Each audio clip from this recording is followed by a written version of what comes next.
Ok, chicos, el tema que vamos a ver hoy se llama teoría de la producción y la empresa.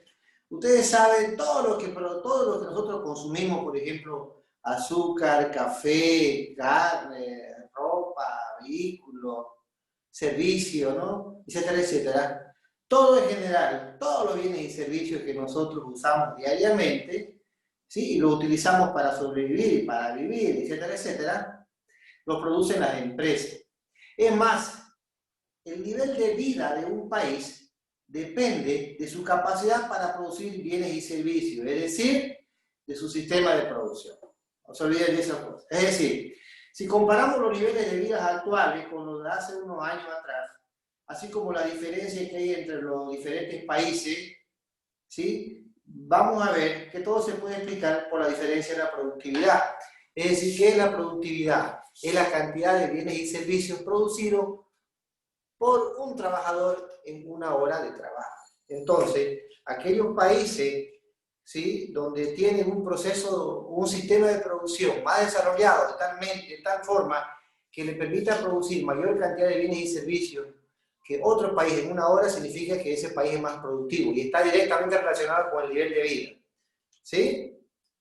Es decir, los países que tienen sistemas de producción más desarrollados son más productivos, los niveles de vida de sus habitantes son más altos.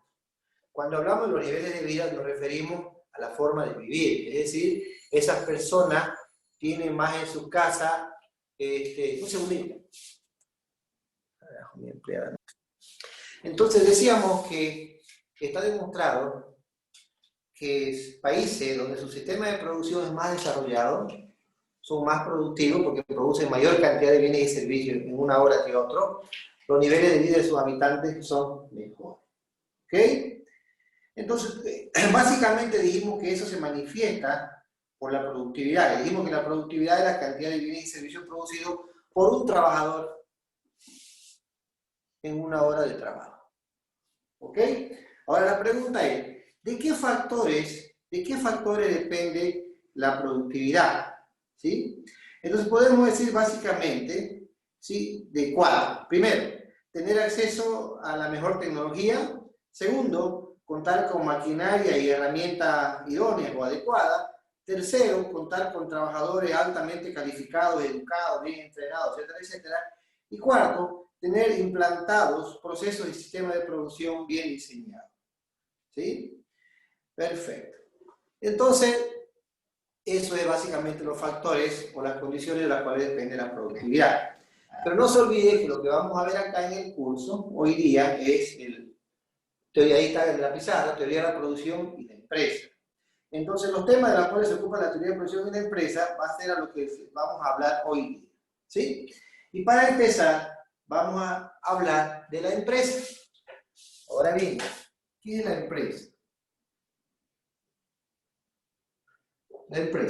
La empresa es una unidad económica o un agente económico de producción.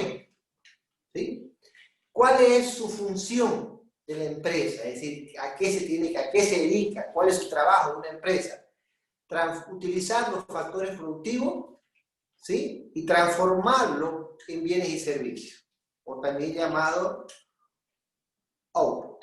¿Sí? Es decir, hay muchos textos que dicen transformar los inputs, que son los factores productivos, en output, que son los productos o bienes y servicios. Ahora pregunta, si esa es la definición de empresa, acabamos de dar la función, ahora ¿cuál es el objetivo de una empresa? Una empresa tiene varios objetivos. El objetivo fundamental, principal de una empresa es maximizar las ganancias o riqueza de los accionistas. ¿Okay? Otro es expandir las actividades. Otro es la satisfacción de sus clientes y proveedores, etc. Entonces, esos son los principales objetivos. ¿Ok? Entonces, va de nuevo, para que vamos resumiendo. La teoría de la producción muestra cómo las empresas utilizan los factores productivos y los convierten en productos, en bienes y servicios. ¿Ok? Ahora bien, fíjense que es muy importante estudiar a las empresas, porque todos los bienes y servicios que las empresas producen es para el consumo de toda la sociedad. ¿Ok?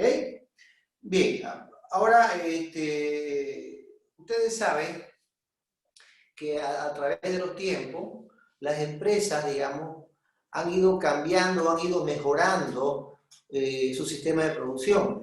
Una empresa, supongamos que tenga 50 años de vida, lo que producía hace 50 años con la misma cantidad de factores hoy día no lo hace de igual forma. Hoy, con la misma cantidad de factores, produce mayor cantidad de bienes y servicios que hace 50 años. ¿Okay? Entonces no se olvide que con el tiempo se va desarrollando la innovación tecnológica, el conocimiento científico, el desarrollo de la tecnología, etcétera, etcétera, y eso hace que se pueda producir más. ¿Okay? Va cambiando. Ahora, fíjense bien, vamos a ir definiendo otro concepto. Ahora, ¿qué es la producción? La producción podemos definirlo, ¿sí?, de la siguiente manera. La producción es simplemente un proceso en cadena en el cual se utilizan input, que son los llamados factores productivos, para transformarlos en output. Ahora vamos a hablar también del empresario.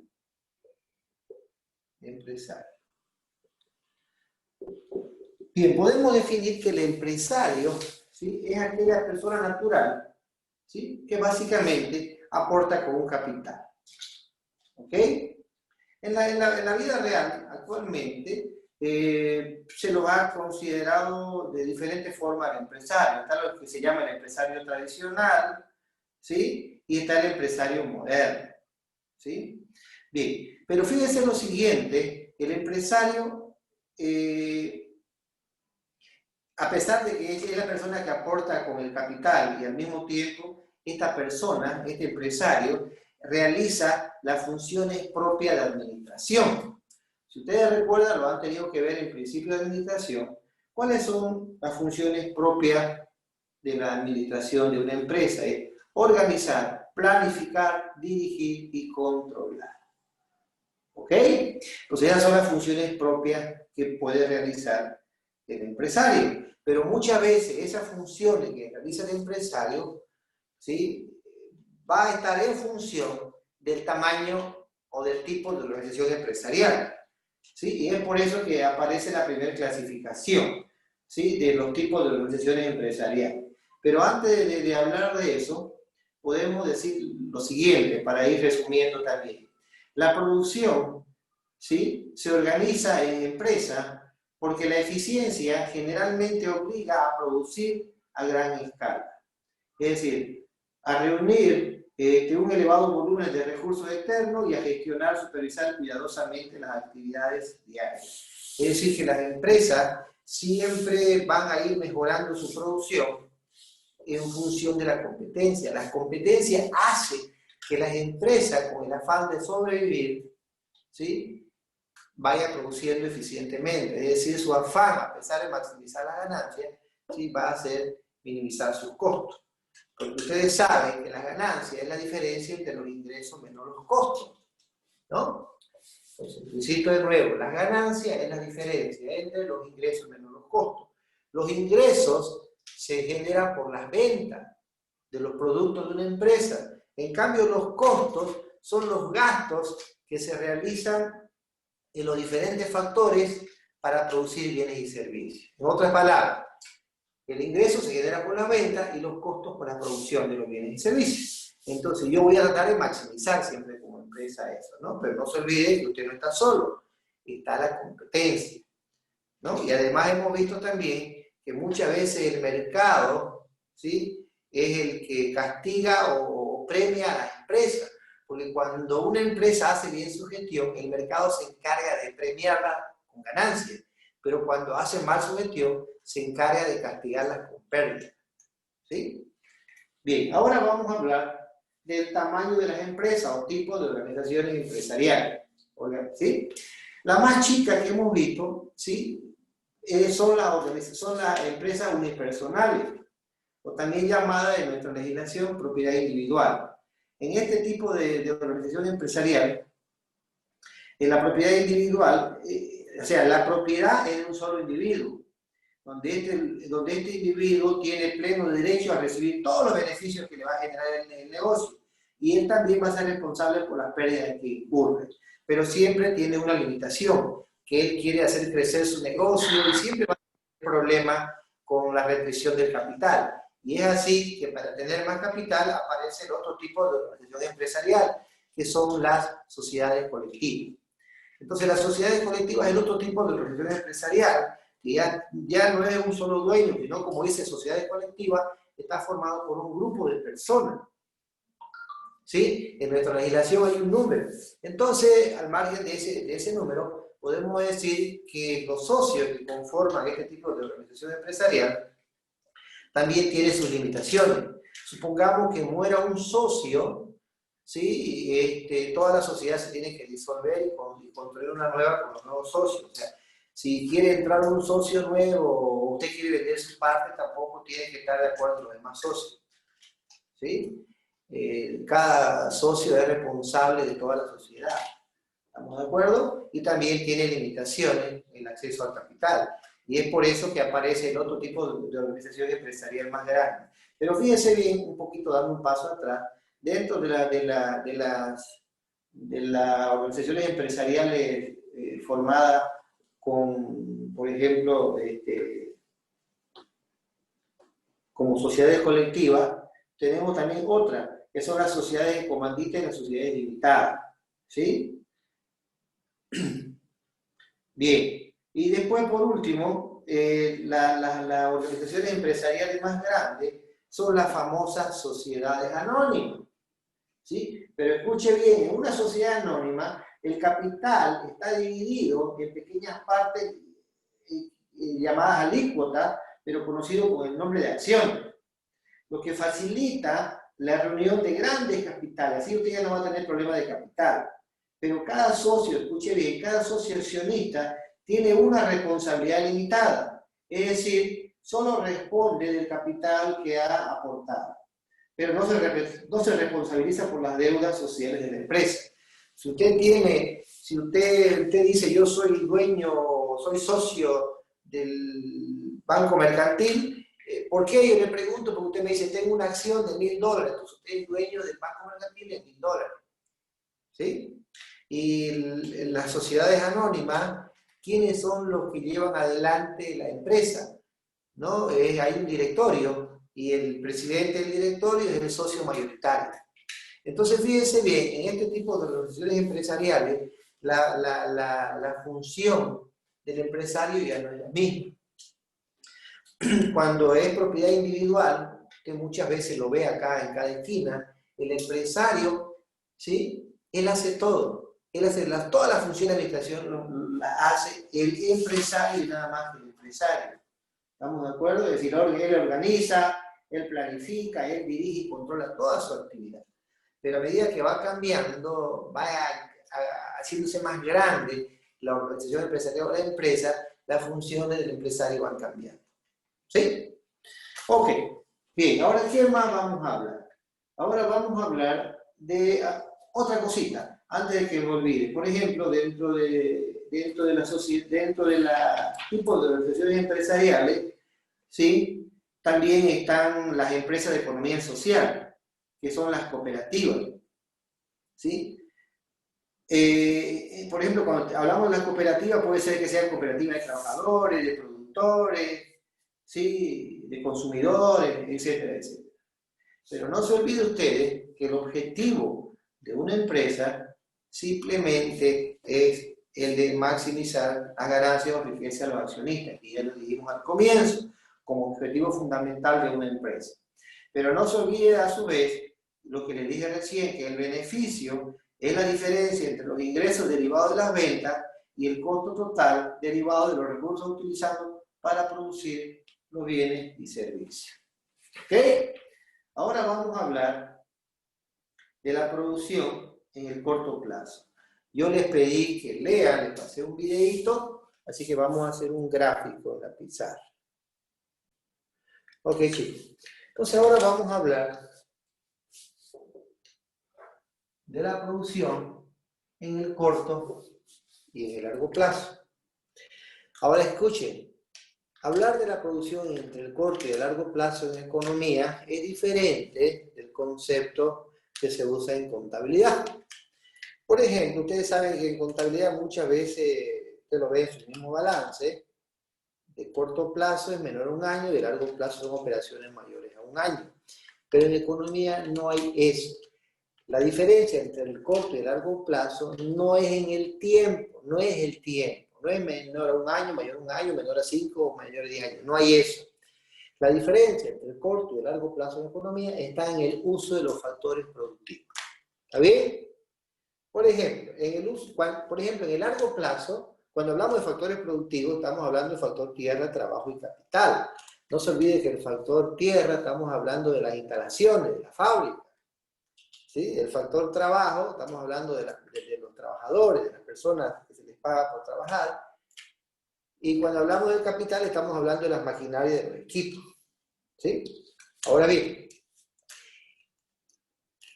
en largo plazo, cuando usted puede hacer uso de todos los factores productivos, incluyendo puede hacer transformaciones en su fábrica.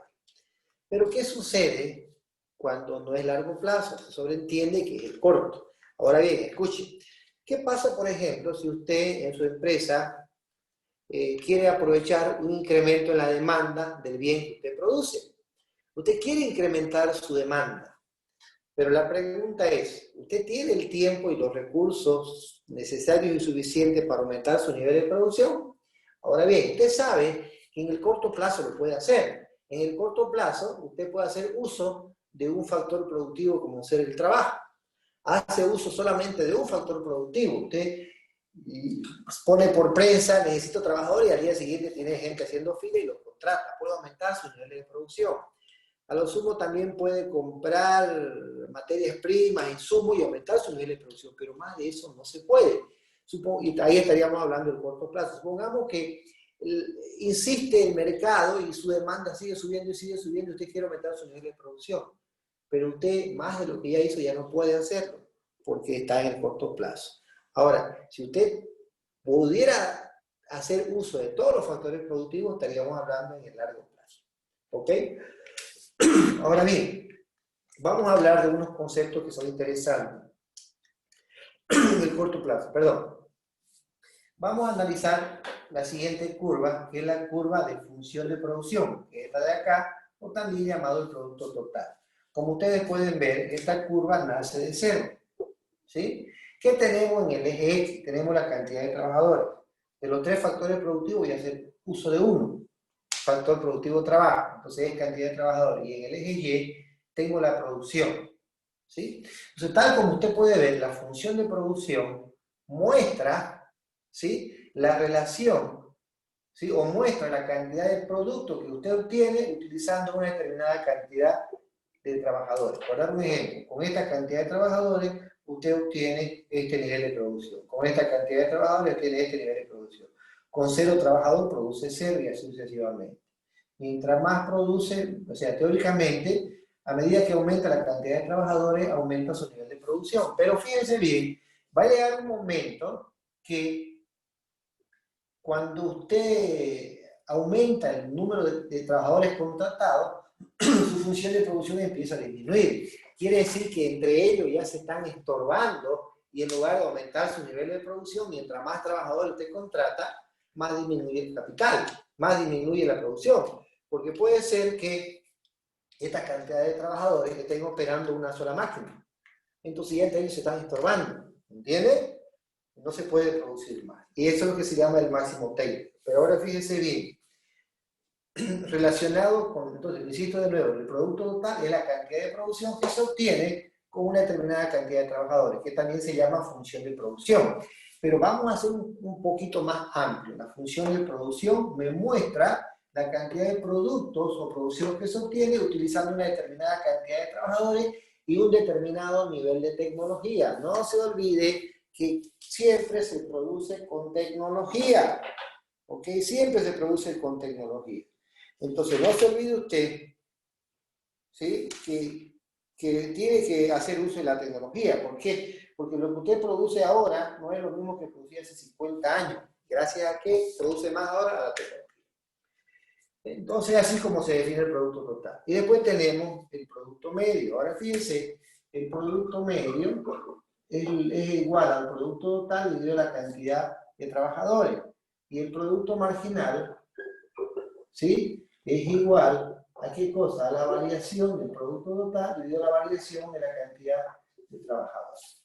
El producto medio se lo conoce también como la productividad, o la productividad media del trabajo, ¿sí? Que es la cantidad de producto que se obtiene por cada trabajador. Ahora, y la forma que tiene de la curva es cóncava, así como lo ve. También nace en cero, ¿sí? Fíjese, va creciendo, llega acá, obtiene un máximo que se llama óptimo técnico, ¿sí? Y empieza a decrecer. Esa es la forma que tiene la curva del producto medio. El producto medio es simplemente la cantidad de trabajadores producidos, es la cantidad de producto que se produce por cada trabajador, que es la productividad media. En este caso, productividad media del trabajo, o también llamada productividad. Y después tenemos otro concepto adicional que se llama producto marginal. El producto marginal, como usted lo puede ver, es la variación del producto total debido a la variación en la cantidad de trabajadores. En otras palabras, es el incremento que genera la producción cuando se utiliza una unidad adicional del factor trabajo. Y fíjense bien que esta de acá, esta curvita de acá, que la voy a hacer con rojo, esta curvita de acá es la curva del producto marginal. Observe usted también que el producto marginal y el producto total, el producto medio, perdón, tienen relación. Y también tiene relación con el producto total. Observe usted que el producto marginal es cero cuando el producto total alcanza su valor máximo, ¿sí? Desde este punto de acá, el máximo del producto marginal empieza a decrecer. Desde este punto de acá, si yo lo llamo A, desde el punto A para abajo, se verifica lo que se llama los rendimientos marginales decrecientes, o la ley de los rendimientos marginales decrecientes. A medida que aumenta la producción, ¿sí? La productividad marginal disminuye, ¿sí? Ahora bien, fíjese que el producto marginal y el producto medio tienen una relación. El producto marginal y el producto marginal corta el producto medio, ¿sí? En el punto máximo del producto medio. Y además, cuando el producto marginal está por arriba del producto medio crece. Cuando el producto marginal está por debajo del producto medio decrece. Y esas son las relaciones que existen entre el corto plazo en la producción. ¿Ok? Ok, ahora vamos a hablar de la producción en el largo plazo. Escuche bien, a largo plazo las empresas tienen la posibilidad de alterar la cantidad de cualquiera de todos los factores, tierra, trabajo y capital, ¿sí? Que emplean en la producción, incluyendo el propio capital. Pero fíjense bien que cuando hablamos de la producción en largo plazo, ¿sí? Es importante la distinción entre el corto y el largo plazo, porque ya establecimos que básicamente está no en el tiempo, sino en el uso de los factores productivos. ¿Okay? Las propiedades técnicas de la producción a largo plazo se establecen, escuche bien, en función al concepto de rendimiento de escala. Ahora, ¿qué significa escala? Escala simplemente significa el tamaño de la empresa medida por su producción. Y es así que tenemos tres tipos de rendimiento. Uno lo que se llama rendimiento creciente en escala, otro se llama rendimiento decreciente en escala y otro se llama rendimiento constante en escala. ¿Qué son los rendimientos crecientes en escala? A medida que aumenta, fíjese bien, vamos a relacionar acá la producción con la cantidad de factores. Présteme atención. A medida que aumenta el uso de los factores productivos, aumenta la producción. Pero cuando la producción aumenta más rápido de lo que aumentan los factores, ¿sí? Eso se llama rendimiento creciente en escala. ¿Por qué? Porque mientras más produce, porque a medida que la proporción, el aumento de la producción es mayor que la proporción del aumento de factores, ¿sí? Sus costos medios te van a disminuir. Traducido en castellano, mientras más rápido crece la producción con respecto al crecimiento del trabajador, ¿sí? Rendimiento creciente de escala. ¿Qué pasa ahí? Los costos medios por unidad disminuyen, ya lo van a ver después, cuando hablemos de teoría de los costos. Ahora, ¿qué pasa cuando el incremento en la producción, provocado por un incremento en los factores, crecen en la misma proporción. Crece este en 20% y crece la producción en 20%. Ahí estaríamos hablando de rendimientos constantes en escala. Cuando se da ese fenómeno, ¿sí? Los costos medios son iguales. Ahora, cuando es al revés, cuando el crecimiento y la cantidad de factores es más rápido que el crecimiento de la producción, ¿sí? Eso se llama rendimientos decrecientes en escala. Quiere decir que los costos medios por unidad han aumentado en lugar de disminuir. ¿Ok? Repito de nuevo. Hay tres situaciones de rendimiento. ¿Qué estamos relacionando? La producción con la cantidad de factores. Cuando la producción, cuando el aumento de la producción, ¿sí? Es en mayor proporción que el aumento en los factores, ¿sí? Rendimientos crecientes de escala. Vamos a ver. Cuando la producción crece menos de lo que crecen los factores, en otras palabras, el incremento de la cantidad de factores es mayor que el incremento en la producción, este está creciendo más rápido que este, ahí se llama rendimiento decreciente de escala. ¿Sí? Y cuando al incrementarse la cantidad de factores, la producción se incrementa en la misma proporción, rendimiento constante de escala. ¿Sí? Y eso es todo lo que tiene que ver con el largo plazo. No se olvide de ese detalle, ¿no? Los rendimientos de escala. Ahora bien, ¿qué más podemos decir? A ver, fíjense bien. Vamos a agregarle algo. Entonces, la producción muestra rendimientos de escala creciente, decreciente o constante. Cuando un incremento proporcional de todos los factores provoca en el producto, en la producción, un incremento más que proporcional, menos que proporcional o justamente proporcional, que fue lo que dije recién, ahora estamos empleando una forma más técnica. Ahora bien, ¿qué ocurre en el largo plazo? Fíjense bien, el cambio tecnológico influye muchísimo en la producción en el largo plazo.